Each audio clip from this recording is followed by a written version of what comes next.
Yes, ndugu mpenzi mtazamaji wa Mbavu TV, tutakuwekea video fupi inayoonyesha wakazi wa Fizi wakiyaondoka na kuyakimbia makazi. Fizi enekolo bino Fizi enekolo mengi ambayo yanaendelea. Reangelo simama kunga maombwa yosi biki mbita na mbalabala tuasi na mbocha no tribino masantre isena kabisa wasa ikina bichiko bibyo ala no Fizi enekolo imona bya ike mboka biri na insecurity manga sana yapa fleur bamwekela ikela nibo tulipishe saja obitu bya berwa belwa no msenge obitu bya lebwa lebo maboti ma oo biba swa ba bembe ba bachile ne cha o makunga mavini Tanganyika bose mu baisene cha mbocho masantre bapatili bana bama patatu ilala bya bose bibo kabisa ene kolonwa Fizi nomba 18h ba 18h kabisa 17h.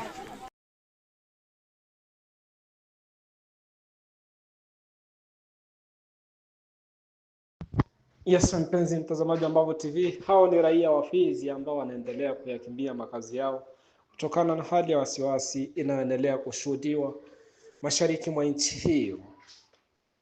Tukitazamia sehemu mbalimbali huko Goma, Bukavu, Uvira, lakini pia wahasi wamekwamia hapo Makobola, ndo ambapo wamekwamishwa.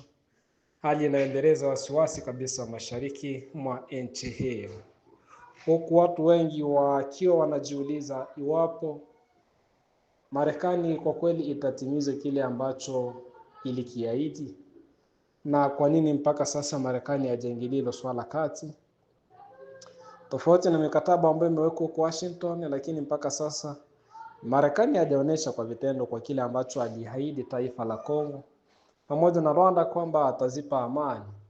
Kule walisaini mikataba ya kuleta amani mashariki mwa nchi hiyo, lakini mpaka sasa hali hiyo haijashuhudiwa hadi sasa, huku wakongomani wakiwa wanalalama kwamba Marekani wamesaliti mkataba ambao umewekwa.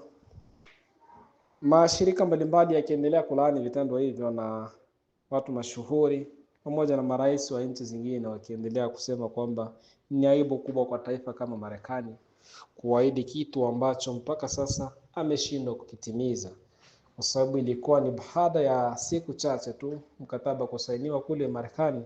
Ulikuwa ni mwaka jana 2025 mwezi wa 12, siku chache tu na Uvira ikaingia mikononi mwa waasi wa M23 ambao waliahidi kuondoka mjini Uvira, lakini mpaka sasa hawajaondoka mjini Uvira.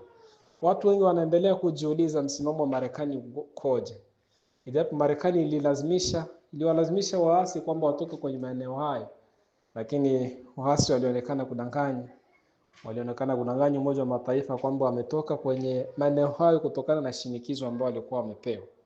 Lakini mpaka sasa waasi wao wanaendelea kushikilia hizo ngome na wanaendelea kutafuta njia za kuingia Fizi, lakini wamekwamishwa pale Makobola na wazalendo, watoto wa nchi ambao wanaendelea kupigania taifa lao, huku raia wengi wakiwa wanalalamika kwamba jeshi la nchi hiyo ambalo linajulikana kama FARDC wako upande wa hasi yao, kitendo kinachoendeleza mvutano kati ya raia na serikali ya nchi hiyo.